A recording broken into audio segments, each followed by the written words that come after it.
Hello, welcome back to Trying to Conceive After Loss, and welcome back to the nutrition module.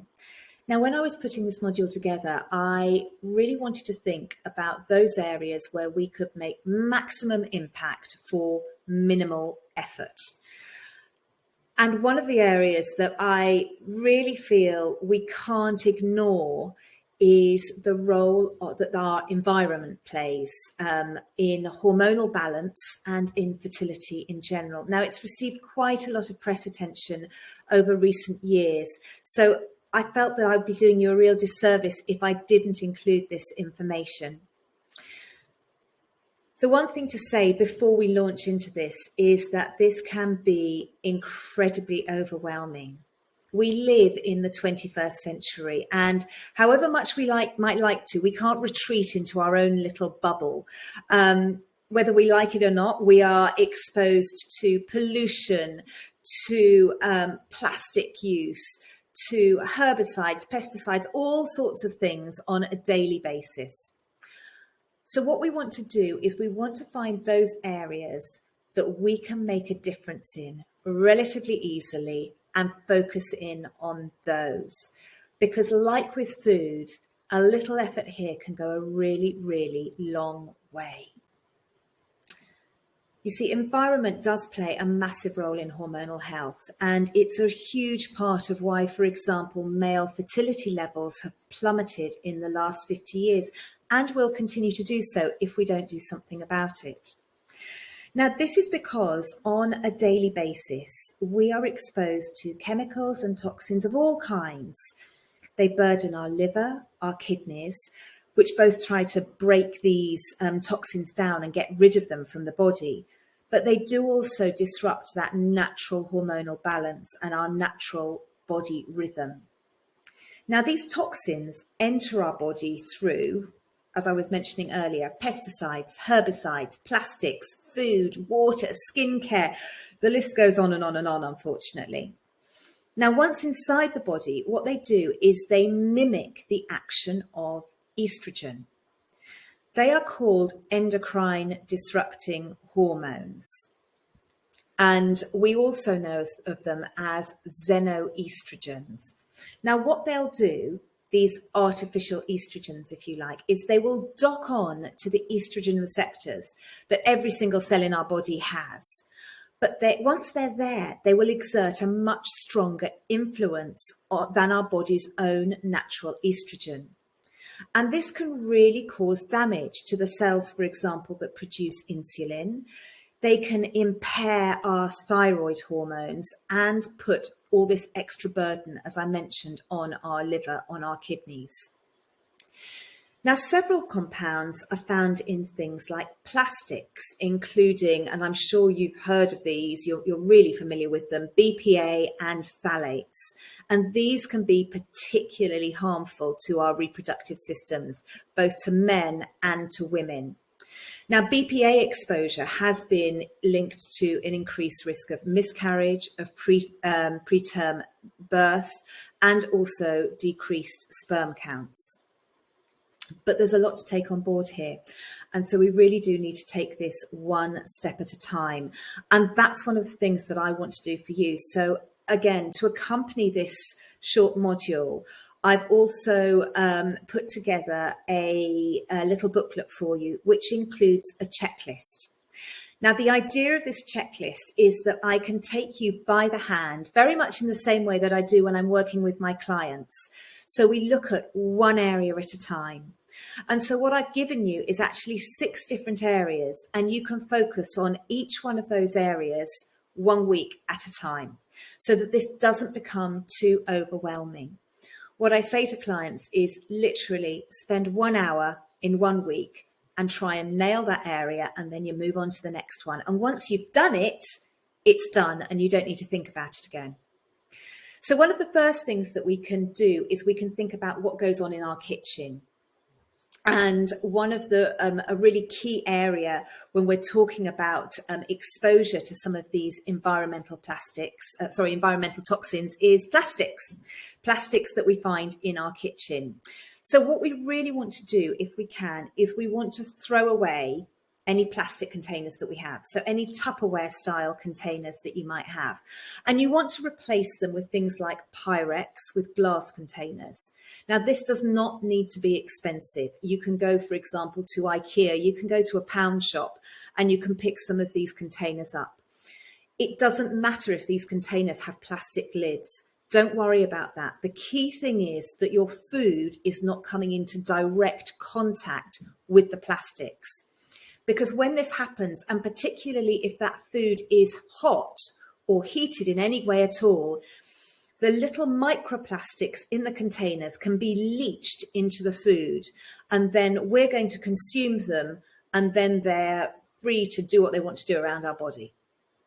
So first things first, think about throwing away those kitchen plastics. We can also extend that to plastic water bottles as well. Also think about BPA free, because again, BPA free, while better than BPA, we still don't know the extent of their impact. So my recommendation, if, for example, we're talking about water bottles, is to go for a stainless steel water bottle, or again, a glass water bottle. Think about your personal care products. Now, this is a good one to do because, again, I don't expect you to do it immediately. But as, for example, you run out of a shower gel, or when you next finish your shampoo, rather than buying the same brand again, have a little look around and try and find one that's perhaps a little bit greener. And again, what I've done is I've given you lots and lots of examples in your booklet here to help guide you. And I've also given you some suggestions of places where you can buy these things. Think about your cleaning products. So again, when, for example, you run out of your next washing up liquid or your next bathroom cleaner, try and swap it for a more environmental, a greener alternative. Something that could be really helpful is to filter your water, because we know that while we might be able to contain what's coming out of the water tap from, in terms of having perhaps a nice shiny new tap in your own kitchen, if you install your own kitchen, we don't know what's going on in all the pipework leading up to the kitchen. So what you can do is you can get a water filter, and they don't need to be expensive. There are a couple of brands that I recommend. You can go for something called Fox, which is spelt P-H-O-X. That's a really nice one. Or you can simply buy charcoal sticks, which are little sticks about that big. You can get them on Amazon for about 10 quid, and they last. You put them in a bottle of water or a jug of water, and they'll last about 6 months. So that's really not an expensive swap. Again, what you're wanting to do is just tackle one of these areas each week and then forget about it. It's a good idea to try and swap any of your non-stick pans, particularly those Teflon coated pans, and instead look for ceramic, cast iron or stainless steel alternatives. Again, IKEA do a really good range of stainless steel cookware, as do places like John Lewis. It doesn't need to be expensive. And again, I've given you some examples in the handout. Another one that's a really interesting one to think about that a lot of people don't consider is the till receipts that you get from the supermarket. If you think about those till receipts, they have a kind of shiny coating that you might remember. Now, that shiny coating tends to be BPA. So again, if you're going to handle till receipts, try and just do it between the tips of your fingers. And if you do have to handle them, wash your hands as soon as you can afterwards. So I'm not saying avoid them entirely. If you can get your receipts emailed to you, so much the better. But if not, just make sure that you wash your hands afterwards. Think about safer products to use in your garden. So think about the pesticides, the herbicides that you might use. And also really try to limit your caffeine and alcohol use. Now, this is not new news for anybody.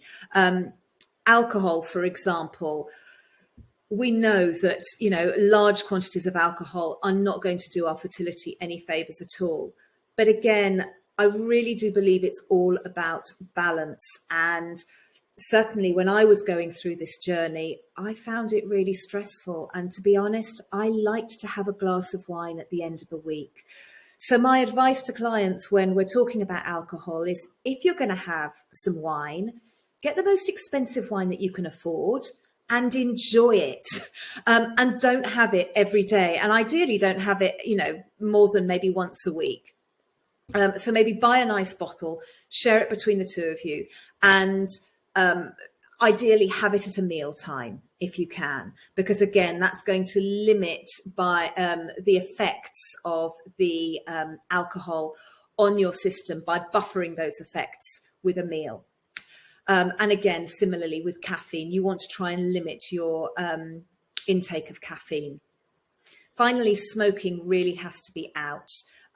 We know that it's not good for fertility, and this includes, I'm afraid, recreational drugs. Marijuana, for example, we know really can hammer your sperm, so it's particularly detrimental for male fertility. So that's something that you also want to think about.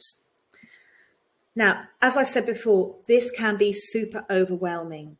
Take it one step at a time. You don't need to do all of this stuff immediately.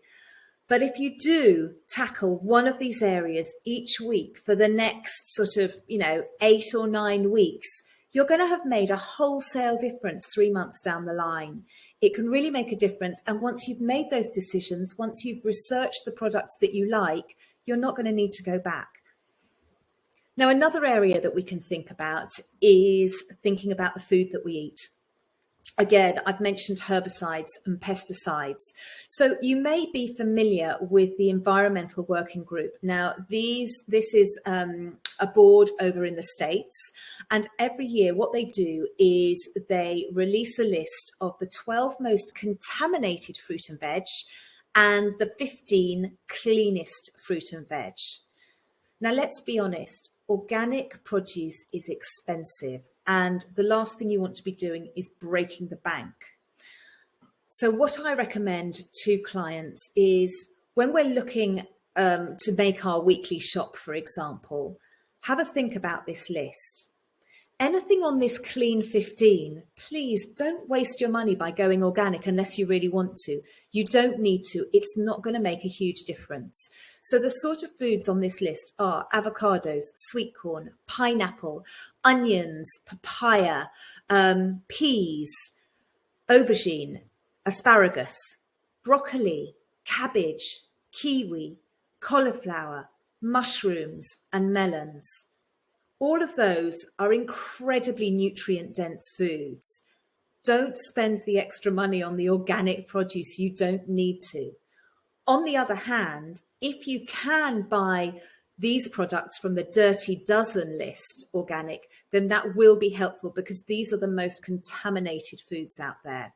So we're thinking about our berries, so strawberries, blueberries also would hit that list, spinach, kale, nectarines, apples, I'm afraid, grapes, cherries, peaches, pears, peppers, celery, and tomatoes.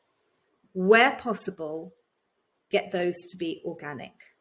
Now, the caveat that I'm going to add here is that I would much rather you be eating non-organic produce than no fresh fruit and vegetables at all, okay?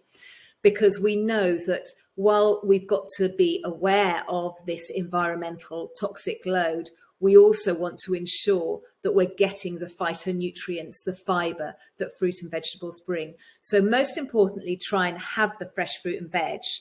If you can, use these lists just to help yourself shop a little bit smarter and save some money here and there, then do that by looking particularly at that clean 15. Now, I really hope that that helps. As I said before, and I'm going to keep saying it, there's a lot of information here. You do not need to tackle it all in one go. Every change that you make is going to be reducing your risk factors. So every little thing that you do, every alteration that you make is a step in the right direction. And that's what we're looking at for you. I really hope that's helpful. If you've got any questions, please feel free to reach out to me. You can find me on Instagram, or you can email me at alison@alisonhallnutrition.co.uk, and I'd be more than happy to answer your questions. Enjoy the rest of the course, and I look forward to hearing from you soon. Bye-bye.